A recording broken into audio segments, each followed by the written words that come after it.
누구나 마음속 깊은 곳에 불안을 품고 살아갑니다. 내일이 어떻게 될지 모르는 두려움, 관계의 어려움 속에서 느끼는 외로움, 반복되는 시련 앞에서 무너지는 마음. 우리는 때로 이 모든 것이 끝없이 이어질 것만 같아 지쳐버립니다. 그런데 빌립보서는 바로 그 불안과 고통 한가운데서 기록된 편지입니다. 사도 바울은 감옥에 갇혀 있었습니다.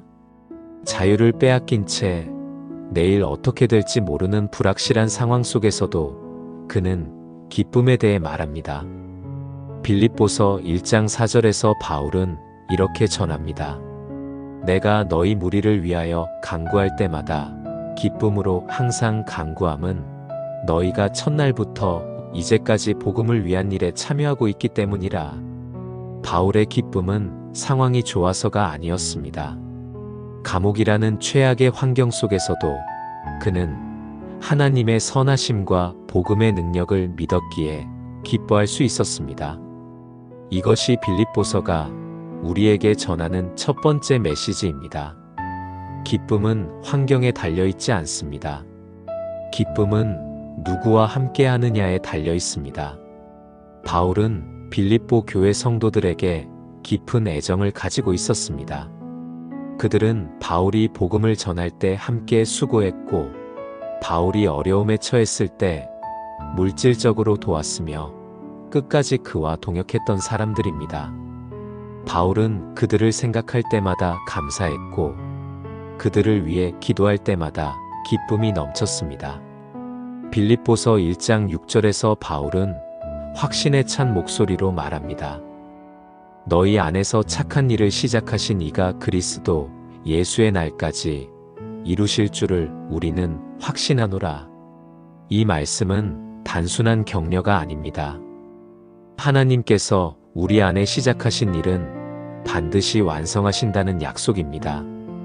우리가 중도에 포기하고 싶을 때도, 믿음이 흔들릴 때도 하나님은 그 일을 끝까지 이루어 가십니다. 우리의 연약함이 하나님의 계획을 막을 수 없습니다. 바울은 자신의 상황을 설명하며 놀라운 고백을 합니다. 자신이 감옥에 갇힌 것이 오히려 복음 전파에 도움이 되었다고 말합니다. 빌립보서 1장 12절과 13절에서 바울은 이렇게 전합니다.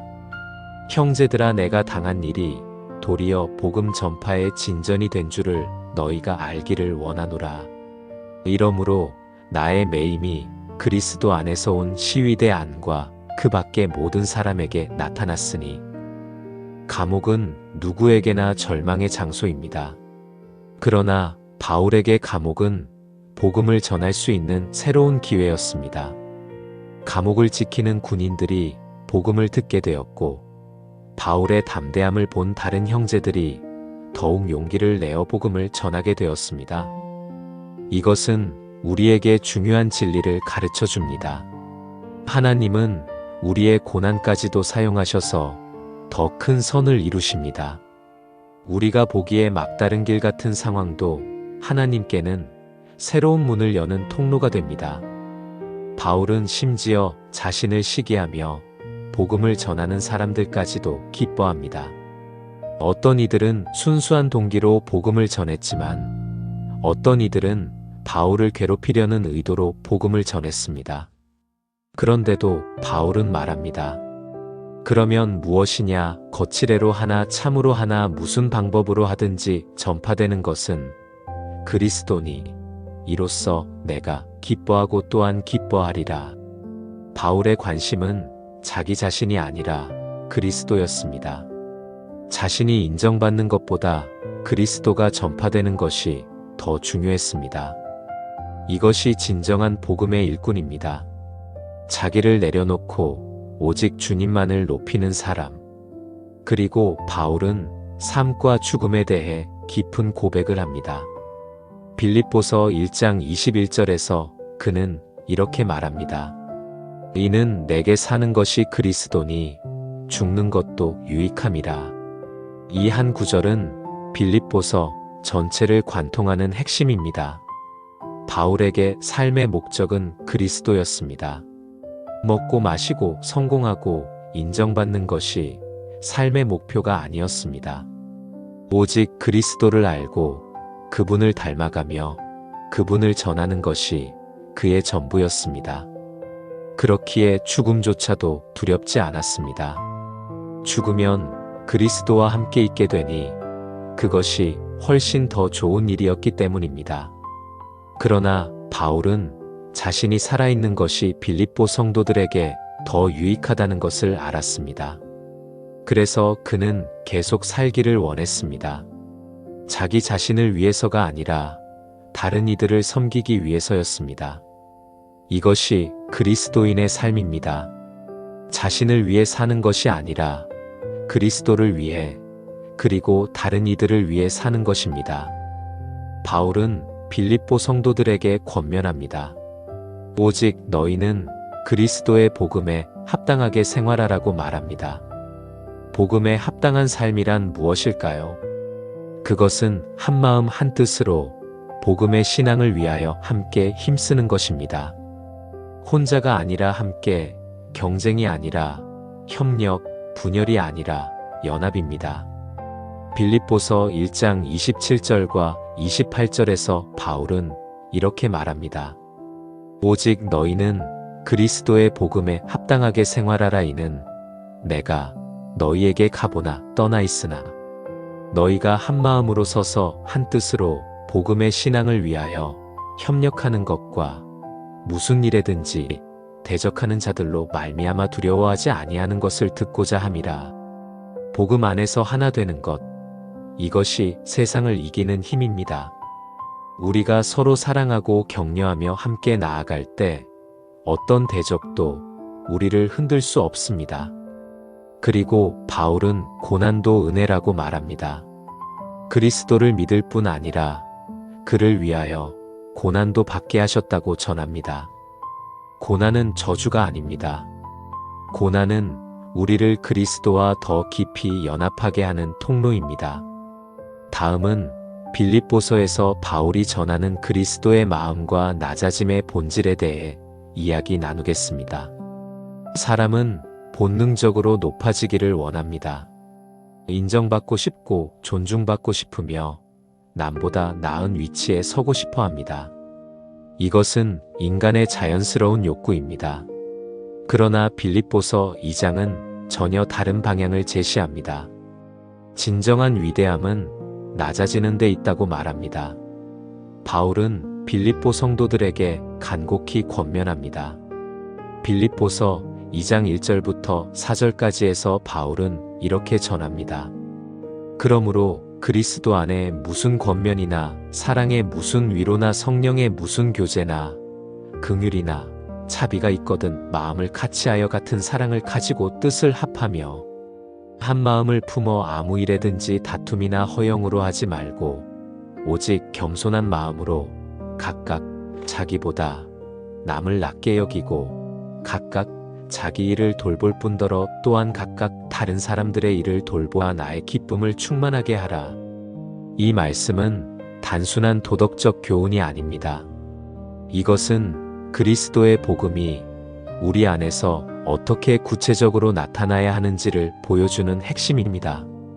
우리가 정말로 그리스도 안에 있다면 우리의 관계는 변화되어야 합니다. 다툼과 허영이 아니라 겸손과 사랑으로 살아가야 합니다. 자기만 생각하는 것이 아니라 다른 이들을 먼저 생각해야 합니다. 그리고 바울은 그 모범을 예수 그리스도에게서 보여줍니다. 빌립보서 2장 5절에서 바울은 말합니다. 너희 안에 이 마음을 품으라. 곧 그리스도 예수의 마음이니. 예수님의 마음은 어떤 마음이었을까요? 바울은 이어서 가장 아름답고도 깊은 찬송으로 그리스도의 낮아지심을 노래합니다. 빌립보서 2장 6절부터 8절까지에서 바울은 이렇게 전합니다. 그는 근본 하나님의 본체시나 하나님과 동등됨을 취할 것으로 여기지 아니하시고 오히려 자기를 비워 종의 형체를 가지사 사람들과 같이 되셨고 사람의 모양으로 나타나사 자기를 낮추시고 죽기까지 복종하셨으니 곧 십자가의 죽으심이라. 이 말씀은 복음의 심장입니다. 예수님은 하나님이셨습니다. 영광과 권능과 존귀를 가지신 분이셨습니다. 그런데 그분은 그 모든 것을 내려놓으셨습니다. 자기를 비우셨습니다. 종의 형체를 가지셨습니다. 사람이 되셨습니다. 그것도 모자라 자기를 낮추셨습니다. 죽기까지 복종하셨습니다. 십자가에 달려 죽으셨습니다. 이것은 단순한 희생이 아닙니다. 이것은 사랑의 절정입니다. 예수님은 우리를 구원하시기 위해 가장 높은 곳에서 가장 낮은 곳까지 내려오셨습니다. 하나님의 자리에서 종의 자리로, 영광의 보좌에서 십자가의 수치로 내려오셨습니다. 이것이 그리스도의 마음입니다. 자신을 높이는 것이 아니라 자신을 낮추는 마음, 섬김을 받는 것이 아니라 섬기는 마음, 자기를 위해 사는 것이 아니라 다른 이들을 위해 자신을 내어주는 마음입니다. 바울은 이어서 하나님께서 예수님을 높이신 이야기를 전합니다. 빌립보서 2장 9절부터 11절까지에서 바울은 이렇게 선포합니다. 이러므로 하나님이 그를 지극히 높여 모든 이름 위에 뛰어난 이름을 주사 하늘에 있는 자들과 땅에 있는 자들과 땅 아래에 있는 자들로 모든 무릎을 예수의 이름에 꿇게 하시고 모든 입으로 예수 그리스도를 주라 시인하여 하나님 아버지께 영광을 돌리게 하셨느니라. 낮아진 자를 하나님은 높이십니다. 자기를 비운 자를 하나님은 충만하게 하십니다. 십자가에 죽기까지 복종한 예수님을 하나님은 지극히 높이셨습니다. 모든 이름 위에 뛰어난 이름을 주셨습니다. 이제 모든 무릎이 예수의 이름 앞에 꿇게 될 것이며 모든 입이 예수 그리스도를 주라고 고백하게 될 것입니다. 이것이 하나님 나라의 원리입니다. 세상은 높아지려고 경쟁하지만 하나님 나라에서는 낮아지는 자가 높아집니다. 세상은 자기를 채우려 하지만 하나님 나라에서는 자기를 비우는 자가 충만해집니다. 세상은 섬김을 받으려 하지만 하나님 나라에서는 섬기는 자가 위대합니다. 그리고 바울은 이 말씀을 우리의 삶에 적용합니다. 빌립보서 2장 12절과 13절에서 바울은 말합니다. 그러므로 나의 사랑하는 자들아, 너희가 나 있을 때뿐 아니라 더욱 지금 나 없을 때에도 항상 복종하여 두렵고 떨림으로 너희 구원을 이루라. 너희 안에서 행하시는 이는 하나님이시니 자기의 기쁘신 뜻을 위하여 너희에게 소원을 두고 행하게 하시나니. 구원을 이루라는 말씀은 우리가 스스로 구원을 만들어내라는 뜻이 아닙니다. 이미 받은 구원을 우리 삶 속에서 구체적으로 드러내라는 뜻입니다. 그리고 그 일을 하시는 분은 우리가 아니라 하나님이십니다. 하나님께서 우리 안에서 소원을 두시고 행하게 하십니다. 바울은 계속해서 권면합니다. 빌립보서 2장 14절과 15절에서 바울은 이렇게 전합니다. 모든 일을 원망과 시비가 없이 하라. 이는 너희가 흠이 없고 순전하여 어그러지고 거스르는 세대 가운데서 하나님의 흠없는 자녀로 세상에서 그들 가운데 빛같이 나타내며 원망과 시비 없이 사는 것, 이것이 얼마나 어려운 일입니까? 우리는 조금만 힘들어도 불평하고 조금만 불공평하다고 느껴도 따집니다. 그러나 그리스도의 마음을 품은 사람은 다릅니다. 원망 대신 감사를, 시비 대신 사랑을 선택합니다. 그렇게 살 때 우리는 어둠 가운데 빛이 됩니다. 어그러진 세대 가운데서 하나님의 자녀로 빛나게 됩니다. 바울은 디모데와 에바브로디도를 예로 들며 섬김의 모범을 보여줍니다. 디모데는 진실하게 빌립보 교회를 염려하는 자였습니다. 자기 일을 구하지 않고 그리스도 예수의 일을 구하는 자였습니다. 에바브로디도는 빌립보 교회가 바울에게 보낸 사람이었는데 바울을 섬기다가 죽을 지경까지 병들었던 사람입니다. 그는 자기 목숨을 돌보지 않고 그리스도의 일을 위해 자신을 내어주었습니다. 이런 사람들이 진정한 하나님의 일꾼입니다. 자기를 높이지 않고 다른 이들을 섬기며 그리스도를 위해 자신을 낮추는 사람들입니다. 바울은 그런 사람들을 귀히 여기라고 말합니다. 세상은 화려한 사람, 눈에 띄는 사람을 귀하게 여기지만 하나님 나라에서는 낮은 곳에서 묵묵히 섬기는 사람이 가장 귀합니다. 다음은 빌립보서에서 바울이 자신의 과거를 버리고 그리스도를 얻는 것이 무엇인지에 대해 이야기 나누겠습니다. 사람은 누구나 자랑거리를 가지고 싶어 합니다. 학벌, 경력, 업적, 재산, 외모, 능력.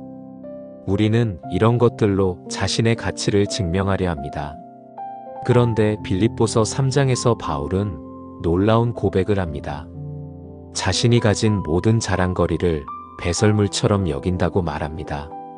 바울은 먼저 거짓 교사들을 경계하라고 경고합니다. 빌립보서 3장 2절에서 바울은 이렇게 말합니다. 개들을 삼가고 행악하는 자들을 삼가고 몸을 상해하는 일을 삼가라. 당시 유대주의자들은 할례를 받아야만 구원받을 수 있다고 가르쳤습니다. 그들은 그리스도의 은혜만으로는 부족하다고 주장하며 율법의 행위를 더해야 한다고 가르쳤습니다. 바울은 그런 가르침을 강하게 거부합니다. 구원은 오직 그리스도를 믿음으로만 얻는 것이며 우리의 어떤 행위도 구원에 더할 수 없습니다. 그리고 바울은 자신의 이야기를 시작합니다. 만약 누군가 육체를 신뢰할 만한 이유가 있다면 자신이 그 누구보다 더 자랑할 것이 많다고 말합니다. 빌립보서 3장 5절과 6절에서 바울은 자신의 이력을 나열합니다. 나는 8일 만에 할례를 받고 이스라엘 족속이요 베냐민 지파요 히브리인 중에 히브리인이요 율법으로는 바리새인이요 열심으로는 교회를 박해하고 율법의 의로는 흠이 없는 자라. 바울의 이력은 화려했습니다. 혈통도 완벽했고 율법 준수도 철저했으며 열심도 남달랐습니다. 당시 유대 사회에서 바울보다 더 존경받을 만한 사람은 많지 않았을 것입니다. 그런데 바울은 이 모든 것을 어떻게 평가합니까? 빌립보서 3장 7절과 8절에서 바울은 이렇게 고백합니다. 그러나 무엇이든지 내게 유익하던 것을 내가 그리스도를 위하여 다 해로 여길 뿐더러 또한 모든 것을 해로 여김은 내 주 그리스도 예수를 아는 지식이 가장 고상하기 때문이라. 내가 그를 위하여 모든 것을 잃어버리고 배설물로 여김은 그리스도를 얻고. 배설물. 이것은 매우 강한 표현입니다. 바울은 자신이 자랑하던 모든 것, 자신의 정체성이었던 모든 것을 쓰레기처럼 버렸습니다. 왜 그랬을까요? 그리스도를 알았기 때문입니다. 그리스도를 아는 지식이 너무나 고상하고 귀해서 다른 모든 것이 아무 가치 없게 느껴졌기 때문입니다. 이것은 단순히 종교를 바꾼 것이 아닙니다. 이것은 인생의 가치 체계가 완전히 뒤바뀐 것입니다. 이전에는 자기 의로움으로 하나님께 인정받으려 했다면 이제는 그리스도의 의를 입고 하나님 앞에 서게 되었습니다.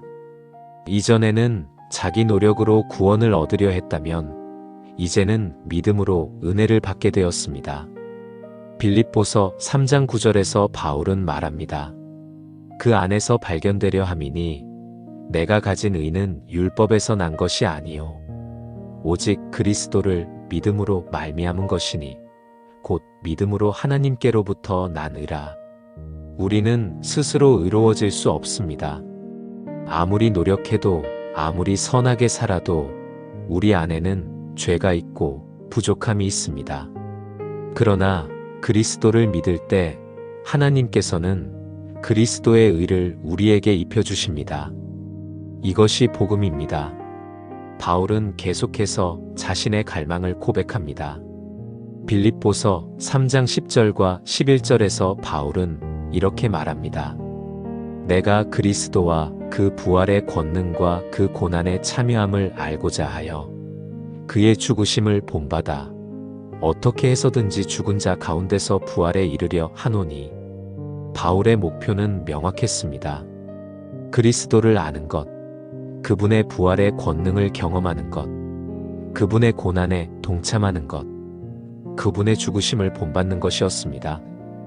이것은 단순히 지식을 쌓는 것이 아닙니다. 이것은 그리스도와 연합하는 것입니다. 그분과 하나 되는 것입니다. 그분의 삶을 사는 것입니다. 그리고 바울은 자신이 아직 완전하지 않다는 것을 고백합니다. 빌립보서 3장 12절에서 바울은 이렇게 말합니다.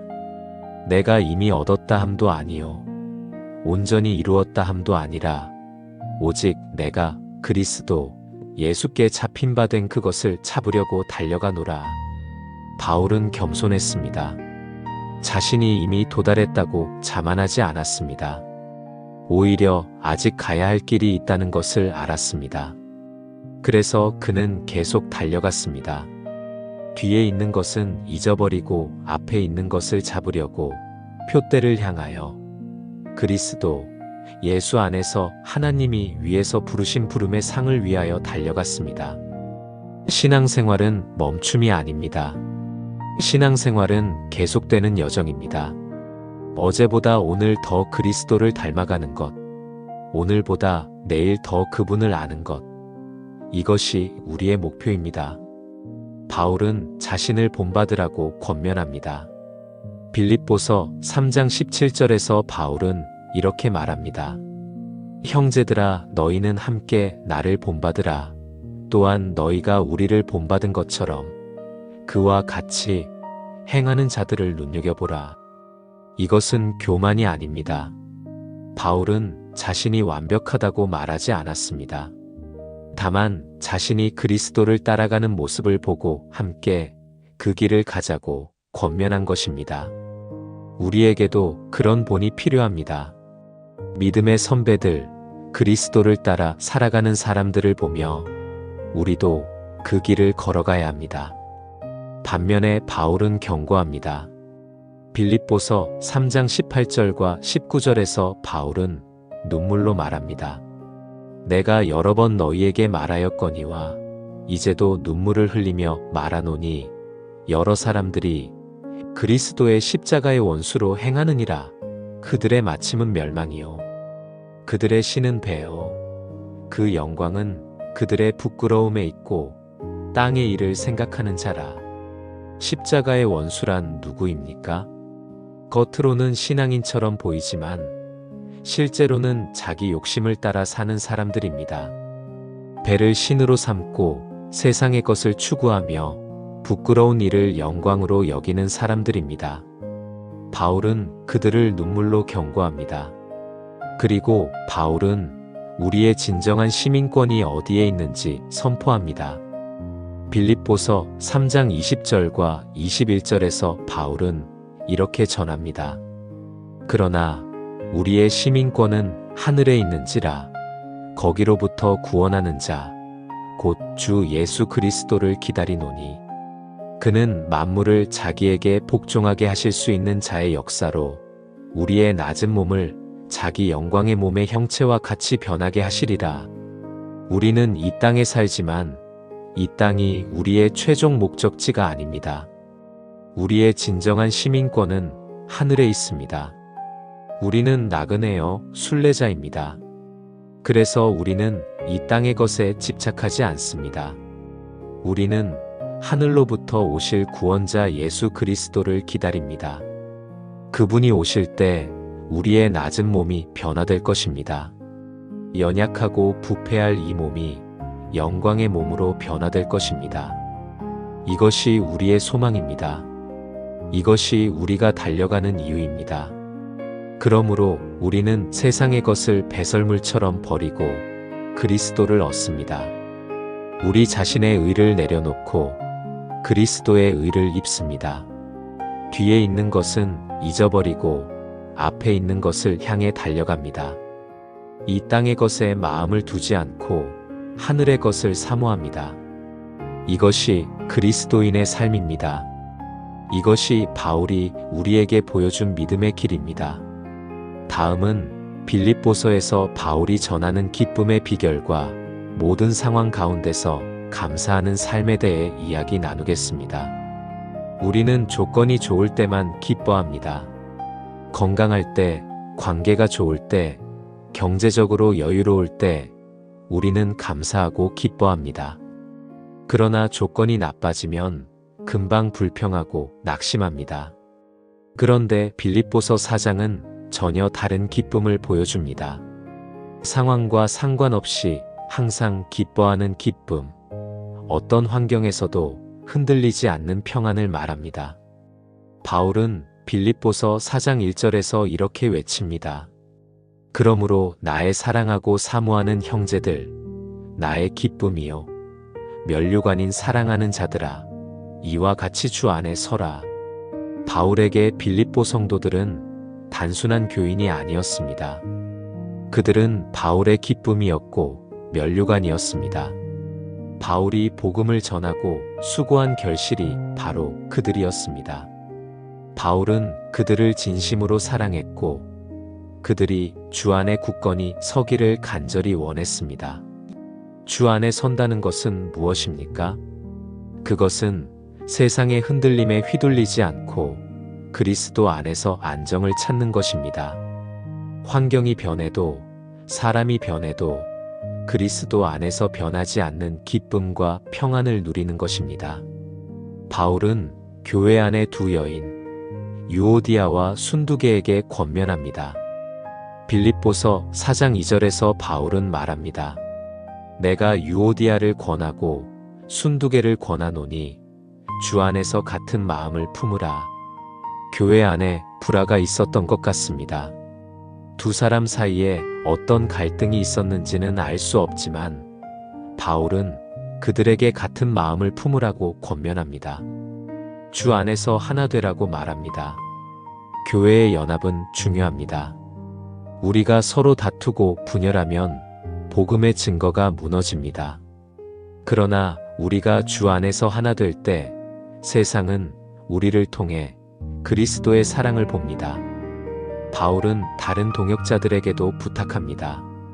그들을 도와 화목하게 하라고 말합니다. 교회는 함께 세워가는 것입니다. 혼자가 아니라 함께, 경쟁이 아니라 협력으로 세워가는 것입니다. 그리고 바울은 다시 한번 기쁨을 강조합니다. 빌립보서 4장 4절에서 바울은 외칩니다. 주 안에서 항상 기뻐하라. 내가 다시 말하노니 기뻐하라. 항상 기뻐하라. 이것은 명령입니다. 기분이 좋을 때만 기뻐하는 것이 아니라 항상 기뻐하라는 것입니다. 이것이 어떻게 가능합니까? 바울은 감옥에 있었습니다. 자유를 빼앗긴 상태였습니다. 내일 어떻게 될지 모르는 불확실한 상황이었습니다. 그런데도 바울은 기뻐하라고 말합니다. 왜냐하면 바울의 기쁨은 상황에 달려있지 않았기 때문입니다. 바울의 기쁨은 주님께 달려 있었습니다. 주님이 함께 하시기에 바울은 기뻐할 수 있었습니다. 주님이 인도하시기에 바울은 평안할 수 있었습니다. 빌립보서 4장 5절에서 바울은 계속 말합니다. 너희 관용을 모든 사람에게 알게 하라. 주께서 가까우시니라. 관용, 즉 온유함과 너그러움을 모든 사람에게 보이라는 것입니다. 우리가 그리스도인답게 사는 것, 이것이 세상을 향한 증거입니다. 화를 내고 다투고 복수하는 것이 아니라 온유하고 너그럽고 용서하는 모습을 보일 때 사람들은 우리 안에 계신 그리스도를 봅니다. 그리고 주께서 가까우시다는 확신이 우리를 그렇게 살게 합니다. 주님이 곧 오실 것이고 주님이 모든 것을 바로잡으실 것이기에 우리는 조급하게 복수하거나 억울함을 참지 못할 필요가 없습니다. 그리고 바울은 염려에 대해 말합니다. 빌립보서 4장 6절과 7절에서 바울은 이렇게 전합니다. 아무것도 염려하지 말고 다만 모든 일에 기도와 간구로 너희 구할 것을 감사함으로 하나님께 아뢰라. 그리하면 모든 지각에 뛰어난 하나님의 평강이 그리스도 예수 안에서 너희 마음과 생각을 지키시리라. 아무것도 염려하지 말라. 이것도 명령입니다. 염려는 우리를 지치게 하고 믿음을 약하게 만듭니다. 염려는 우리가 하나님보다 상황을 더 크게 보고 있다는 증거입니다. 그래서 바울은 말합니다. 염려하지 말고 기도하라고. 구할 것을 감사함으로 하나님께 아뢰라고. 감사함으로 기도한다는 것이 중요합니다. 불평하며 기도하는 것이 아니라 감사하며 기도하는 것입니다. 이미 주신 은혜를 기억하며 앞으로도 주실 것을 믿으며 기도하는 것입니다. 그렇게 기도할 때 하나님의 평강이 우리 마음과 생각을 지켜줍니다. 이 평강은 모든 지각에 뛰어난 평강입니다. 이해할 수 없는 평강입니다. 상황은 여전히 어려운데 마음은 평안한, 세상이 이해할 수 없는 그런 평강입니다. 이것이 하나님께서 주시는 선물입니다. 바울은 우리의 생각을 어디에 두어야 할지도 말합니다. 빌립보서 4장 8절에서 바울은 이렇게 권면합니다. 끝으로 형제들아 무엇에든지 참되며 무엇에든지 경건하며 무엇에든지 오르며 무엇에든지 정결하며 무엇에든지 사랑받을 만하며 무엇에든지 칭찬받을 만하며 무슨 덕이 있든지 무슨 기림이 있든지 이것들을 생각하라. 우리가 무엇을 생각하느냐가 중요합니다. 우리의 생각이 우리의 감정을 만들고 우리의 행동을 결정하기 때문입니다. 부정적인 것만 생각하면 우리는 부정적인 사람이 됩니다. 불평만 생각하면 우리는 불평하는 사람이 됩니다. 그러나 참되고 경건하고 옳고 정결하고 사랑받을 만하고 칭찬받을 만한 것을 생각하면 우리의 마음이 변화됩니다. 우리의 삶이 변화됩니다. 바울은 자신이 가르친 것을 행하라고 말합니다. 빌립보서 4장 9절에서 바울은 말합니다. 너희는 내게 배우고 받고 듣고 본 바를 행하라. 그리하면 평강의 하나님이 너희와 함께 계시리라. 배우고 받고 듣고 본 것을 행하라. 신앙은 지식만으로 충분하지 않습니다. 신앙은 삶으로 나타나야 합니다. 우리가 배운 것을 실천할 때, 들은 말씀을 순종할 때, 본 모범을 따를 때 평강의 하나님이 우리와 함께 하십니다. 그리고 바울은 빌립보 교회의 선물에 대해 감사합니다. 빌립보 교회는 바울이 어려울 때마다 물질로 도왔습니다. 다른 교회들은 바울을 돕지 않았지만 빌립보 교회만은 처음부터 바울과 함께 복음의 일에 참여했습니다. 빌립보서 4장 10절에서 바울은 말합니다. 내가 주 안에서 크게 기뻐함은 너희가 나를 생각하는 것이 이제 다시 싹이 남이니 너희가 또한 이를 생각하고 있었으나 기회가 없었느니라. 바울은 그들의 마음을 알았습니다. 그들이 항상 바울을 생각했지만 형편상 돕지 못했던 것을 이해했습니다. 그래서 바울은 그들이 다시 도울 수 있게 된 것을 크게 기뻐했습니다. 그러나 바울은 자신이 궁핍해서 말하는 것이 아니라고 분명히 합니다. 빌립보서 4장 11절과 12절에서 바울은 고백합니다. 내가 궁핍함으로 말하는 것이 아니니라. 어떠한 형편에든지 나는 자족하기를 배웠노라. 나는 비천에 처할 줄도 알고 풍부에 처할 줄도 알아. 모든 일 곧 배부름과 배고픔과 풍부와 궁핍에도 처할 줄 아는 일체의 비결을 배웠노라. 자족, 이것이 바울의 비결이었습니다. 자족이란 만족하는 것입니다. 지금 가진 것으로 충분하다고 여기는 것입니다. 더 많이 가져야 행복한 것이 아니라 지금 가진 것에 감사하며 사는 것입니다. 바울은 비천할 때도 풍부할 때도 자족했습니다. 배고플 때도 배부를 때도 차족했습니다. 어떤 상황에서도 흔들리지 않는 내면의 평안이 있었습니다. 이것이 어떻게 가능했습니까? 빌립보서 4장 13절에서 바울은 그 비결을 밝힙니다. 내게 능력 주시는 자 안에서 내가 모든 것을 할 수 있느니라. 바울의 힘은 자기 자신에게서 나온 것이 아니었습니다. 바울의 힘은 그리스도에게서 나왔습니다. 그리스도께서 능력을 주시기에 바울은 모든 것을 할 수 있었습니다.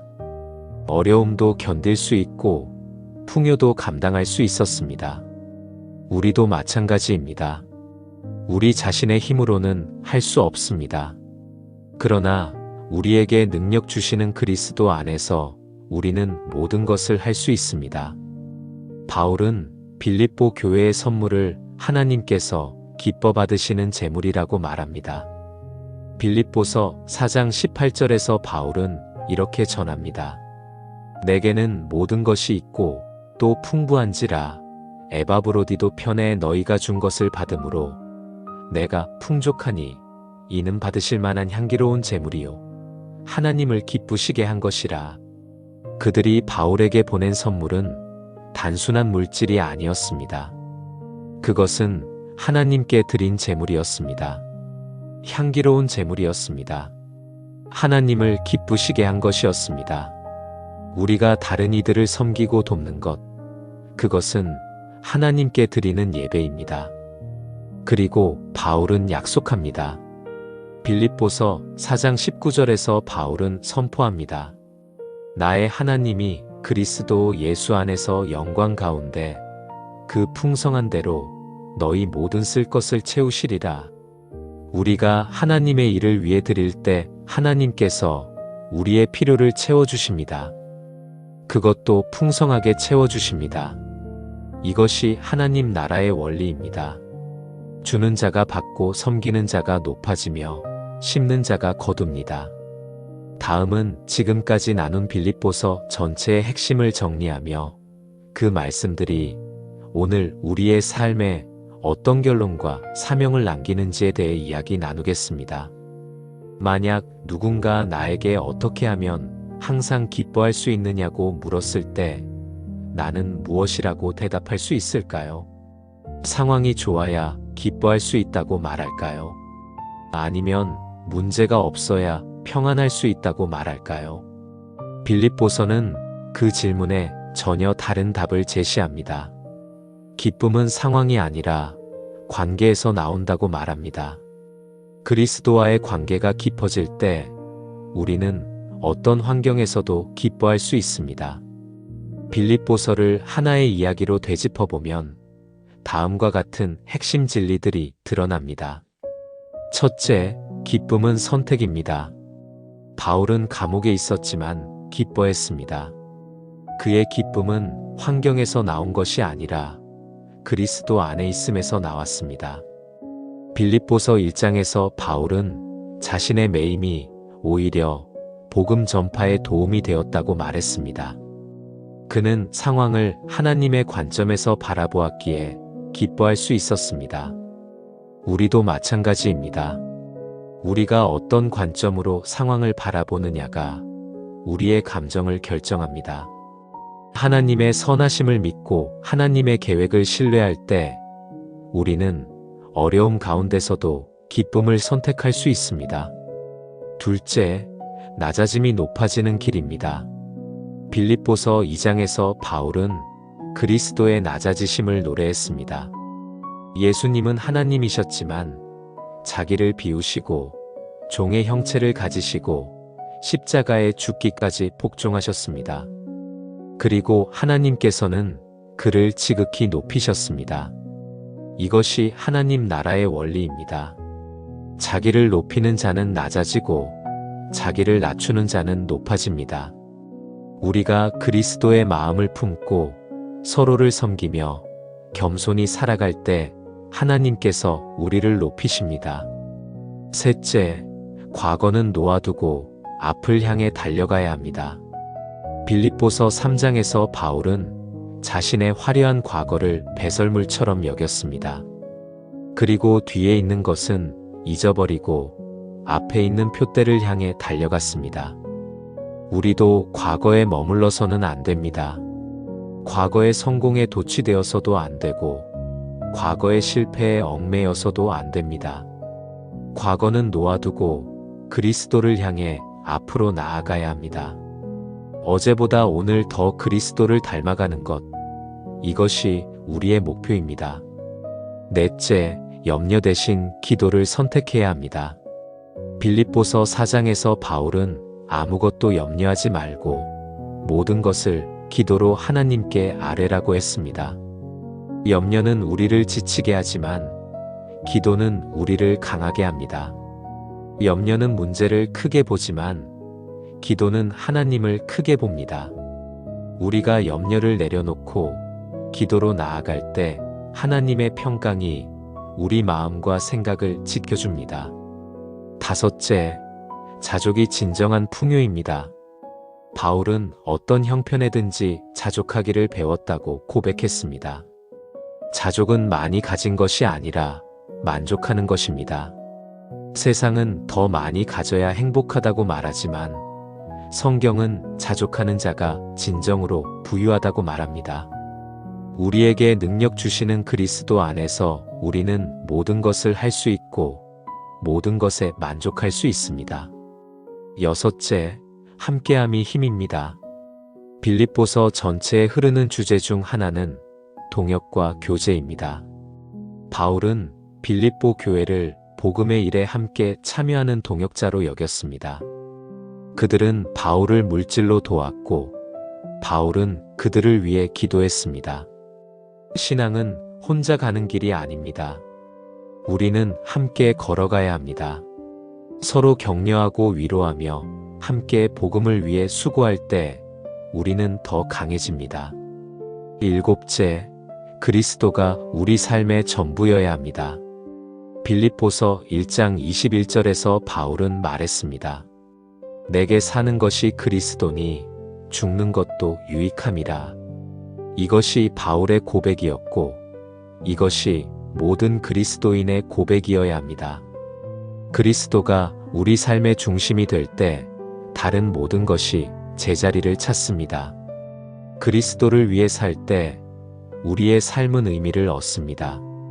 그리스도와 함께할 때 우리는 진정한 기쁨을 누립니다. 여덟째, 복음은 전파되어야 합니다. 바울은 감옥에서도 복음을 전했습니다. 그의 관심은 자기 자신이 아니라 복음이었습니다. 어떤 방법으로든 그리스도가 전파되는 것을 기뻐했습니다. 우리도 마찬가지입니다. 우리의 삶을 통해 복음이 전파되어야 합니다. 우리의 말과 행동을 통해 사람들이 그리스도를 보아야 합니다.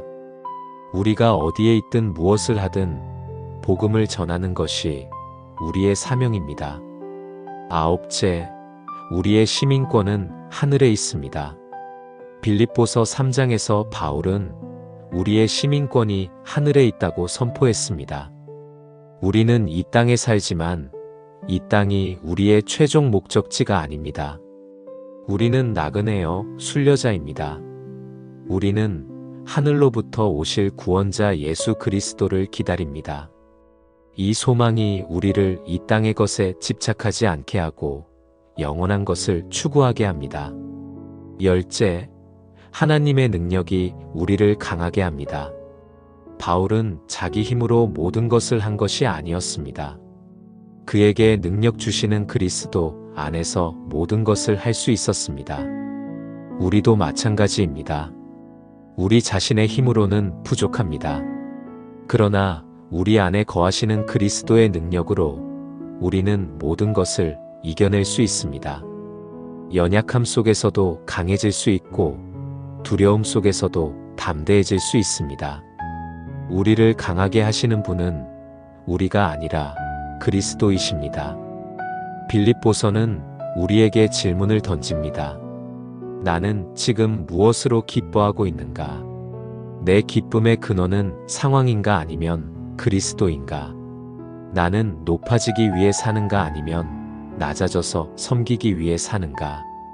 나는 과거에 붙잡혀 있는가 아니면 그리스도를 향해 앞으로 나아가고 있는가? 나는 염려로 시간을 보내는가 아니면 기도로 하나님께 나아가는가? 나는 더 많은 것을 추구하는가 아니면 지금 가진 것에 자족하는가? 이 모든 질문의 답은 결국 하나로 모아집니다. 내게 사는 것이 그리스도인가? 그리스도가 나의 전부인가? 그리스도 안에서 나는 진정한 기쁨과 평안을 누리고 있는가? 빌립보서를 읽으며 우리는 깨닫습니다. 기쁨은 환경이 아니라 관계에서 나온다는 것을, 평안은 상황이 아니라 신뢰에서 나온다는 것을, 힘은 우리 자신이 아니라 그리스도에게서 나온다는 것을 깨닫습니다. 우리는 약하지만 그리스도 안에서 강합니다. 우리는 부족하지만 그리스도 안에서 풍성합니다. 우리는 연약하지만 그리스도 안에서 담대합니다. 이것이 빌립보서가 우리에게 전하는 복음입니다. 그리스도 안에 있는 자는 어떤 상황에서도 기뻐할 수 있고 어떤 환경에서도 평안할 수 있으며 어떤 어려움도 이겨낼 수 있습니다. 바울은 빌립보서 4장 20절에서 이렇게 마무리합니다. 우리 하나님 아버지께 세세 무궁하도록 영광을 돌릴지어다. 아멘. 모든 영광은 하나님께 돌려야 합니다. 우리가 기뻐할 수 있는 것도, 우리가 평안할 수 있는 것도, 우리가 강해질 수 있는 것도 모두 하나님의 은혜입니다. 그러므로 우리는 하나님께 영광을 돌립니다. 세세 무궁하도록 영광을 돌립니다. 그리고 바울은 마지막 인사를 전합니다. 빌립보서 4장 21절부터 23절까지에서 바울은 이렇게 전합니다. 그리스도 예수 안에 있는 성도에게 각각 문안하라. 나와 함께 있는 형제들이 너희에게 문안하고 모든 성도들이 너희에게 문안하되 특별히 가이사의 집 사람 중 몇이니라. 주 예수 그리스도의 은혜가 너희 심령에 있을지어다. 바울은 가이사의 집 사람들까지도 언급합니다. 복음은 감옥에 갇히지 않았습니다. 복음은 가이사의 집까지 들어갔습니다. 바울이 감옥에 갇혀 있었지만 복음은 자유롭게 퍼져나갔습니다. 이것이 복음의 능력입니다. 어떤 환경도 복음을 막을 수 없습니다. 어떤 상황도 하나님의 일을 멈출 수 없습니다. 그리고 바울의 마지막 축복은 주 예수 그리스도의 은혜가 너희 심령에 있을지어다입니다. 은혜. 이것이 빌립보서의 시작이었고 끝입니다. 우리가 기뻐할 수 있는 것도 은혜요. 우리가 평안할 수 있는 것도 은혜요. 우리가 강해질 수 있는 것도 은혜입니다. 은혜는 우리가 받을 자격이 없는데도 하나님께서 주시는 선물입니다. 우리가 그리스도를 알게 된 것도 은혜요. 우리가 구원받은 것도 은혜요. 우리가 오늘도 살아 숨쉬는 것도 은혜입니다. 이 은혜 안에서 우리는 항상 기뻐할 수 있습니다. 이 은혜 안에서 우리는 모든 것을 할 수 있습니다. 이 은혜 안에서 우리는 어떤 상황에서도 흔들리지 않습니다. 빌립보서는 우리를 초대합니다. 기쁨의 자리로, 평안의 자리로, 자족의 자리로 초대합니다. 그 자리는 환경이 좋아서 도달하는 곳이 아닙니다. 그 자리는 그리스도와 함께할 때 누리는 곳입니다. 그리스도 안에 거할 때 우리는 감옥에서도 기뻐할 수 있고 고난 중에도 평안할 수 있으며 궁핍 속에서도 자족할 수 있습니다. 오늘 우리에게 주어진 환경은 어떻습니까? 힘든 상황 속에 있습니까? 관계의 어려움으로 고통받고 있습니까? 경제적인 압박으로 불안해하고 있습니까? 미래에 대한 두려움으로 염려하고 있습니까? 빌립보서는 우리에게 말합니다. 주 안에서 항상 기뻐하라. 아무것도 염려하지 말라. 모든 것을 기도로 하나님께 아뢰라. 그리하면 모든 지각에 뛰어난 하나님의 평강이 너희 마음과 생각을 지키리라. 이것은 단순한 위로의 말이 아닙니다. 이것은 바울이 감옥에서 직접 경험한 진리입니다. 바울이 실제로 살아낸 삶입니다. 그리고 이것은 우리도 경험할 수 있는 은혜입니다. 우리에게 능력 주시는 그리스도 안에서 우리는 모든 것을 할 수 있습니다. 용서할 수 없던 사람을 용서할 수 있고, 사랑할 수 없던 사람을 사랑할 수 있으며, 견딜 수 없던 상황을 견딜 수 있습니다. 우리 자신의 힘으로는 불가능하지만 그리스도의 능력으로는 가능합니다. 우리가 약할 때 그분이 강하시기 때문입니다. 우리가 부족할 때 그분이 채우시기 때문입니다. 우리가 넘어질 때 그분이 일으켜 세우시기 때문입니다. 빌립보서를 마치며 우리는 다짐합니다. 나도 바울처럼 어떤 환경에서도 기뻐하는 사람이 되겠다고. 나도 그리스도의 마음을 품고 낮아져서 섬기는 사람이 되겠다고. 나도 과거는 놓아두고 그리스도를 향해 달려가는 사람이 되겠다고. 나도 염려 대신 기도를 선택하는 사람이 되겠다고. 나도 자족하며 감사하는 사람이 되겠다고. 그리고 무엇보다 내게 사는 것이 그리스도가 되게 하겠다고 다짐합니다. 그리스도가 나의 기쁨이 되고, 그리스도가 나의 평안이 되며, 그리스도가 나의 힘이 되게 하겠다고 다짐합니다. 이것이 빌립보서가 우리에게 남기는 사명입니다. 어디에 있든 무엇을 하든 그리스도 안에서 기뻐하며 사는 것. 어떤 상황에서도 하나님의 선하심을 신뢰하며 사는 것. 우리 자신이 아니라 그리스도의 능력으로 사는 것입니다.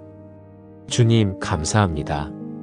빌립보서를 통해 기쁨의 비결을 가르쳐 주시고 평안의 길을 보여주셔서 감사합니다. 이제 우리도 어떤 환경에서도 주 안에서 기뻐하게 하시고 어떤 상황에서도 주님을 신뢰하게 하소서. 이 시간 함께 나눈 말씀을 바탕으로 마음을 조용히 가다듬고 함께 기도드립니다. 하나님 아버지, 빌립보서 말씀을 통해 저희에게 말씀하시니 감사합니다. 저희는 환경이 좋아야 기뻐하고 상황이 좋아야 평안한 연약한 자들입니다. 조금만 어려워도 불평하고 조금만 부족해도 불만족하는 자들입니다. 그러나 주님, 오늘 말씀을 통해 깨닫게 하시니 감사합니다. 진정한 기쁨은 환경이 아니라 그리스도와의 관계에서 나온다는 것을, 진정한 평안은 상황이 아니라 하나님을 신뢰하는 데서 나온다는 것을 깨닫게 하시니 감사합니다. 주님, 저희가 그리스도의 마음을 품게 하소서. 높아지려 하지 않고 낮아져서 섬기는 자가 되게 하소서. 자기만 생각하지 않고 다른 이들을 먼저 생각하는 자가 되게 하소서. 겸손과 사랑으로 살아가는 자가 되게 하소서. 주님, 저희가 과거에 얽매이지 않게 하소서. 과거의 성공에 도취되지 않게 하시고 과거의 실패에 붙잡히지 않게 하소서. 뒤에 있는 것은 잊어버리고 앞에 있는 표대를 향해 달려가게 하소서. 날마다 그리스도를 더 깊이 알아가고 그분을 더 닮아가는 자가 되게 하소서. 주님, 저희가 염려 대신 기도를 선택하게 하소서. 걱정으로 시간을 낭비하지 않고 기도로 하나님께 나아가게 하소서.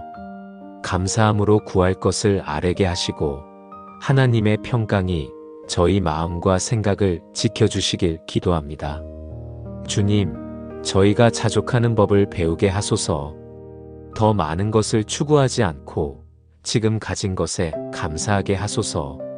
어떤 형편에든지 만족하며 하나님의 선하심을 신뢰하는 자가 되게 하소서. 저희에게 능력 주시는 그리스도 안에서 모든 것을 할 수 있다는 것을 믿게 하소서. 주님, 무엇보다 저희에게 사는 것이 그리스도가 되게 하소서.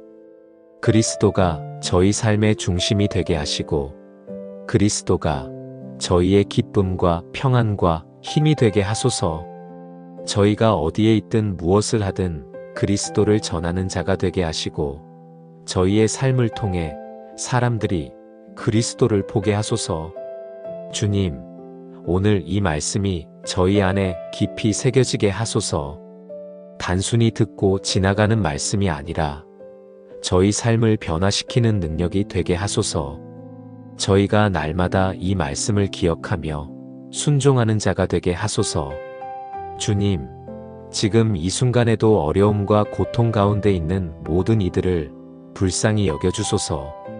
질병으로 고통받는 이들, 관계의 어려움으로 아파하는 이들, 경제적인 압박으로 힘들어하는 이들, 외로움과 두려움 속에 있는 이들을 위로하여 주소서.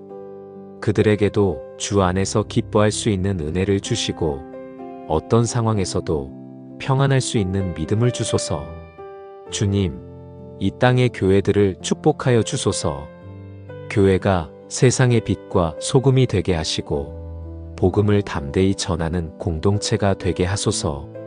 성도들이 서로 사랑하고 섬기며 그리스도의 몸을 세워가게 하소서. 분열이 아니라 연합으로, 경쟁이 아니라 협력으로 함께 하나님 나라를 이루어가게 하소서. 주님, 오늘 이 말씀을 듣는 모든 이들에게 은혜를 부어주소서. 그들의 마음에 기쁨을 회복시켜 주시고 그들의 영혼에 평안을 주소서. 그들이 그리스도 안에서 새로운 힘을 얻고 새로운 소망을 품게 하소서. 그들의 삶이 그리스도로 충만하게 하시고 그들을 통해 복음이 전파되게 하소서. 주님, 이 모든 것을 주 예수 그리스도의 이름으로 기도드립니다. 주 예수 그리스도의 은혜가 우리 모두의 심령에 있기를 기도합니다. 아멘. 이 영상이 여러분에게 말씀의 빛이 되었다면 좋아요로 응답해 주시고 아래 댓글에 아멘이라고 남겨주세요. 하나님의 말씀이 여러분 안에서 다시 살아나길 바랍니다. 주 안에서 항상 기뻐하시고 모든 일에 감사하시며 그리스도의 능력으로 승리하는 복된 하루 되시기를 축복합니다. 여러분에게 사는 것이 그리스도가 되시길 기도합니다. 하나님의 풍성한 은혜와 평강이 여러분과 함께 하시기를 축원합니다.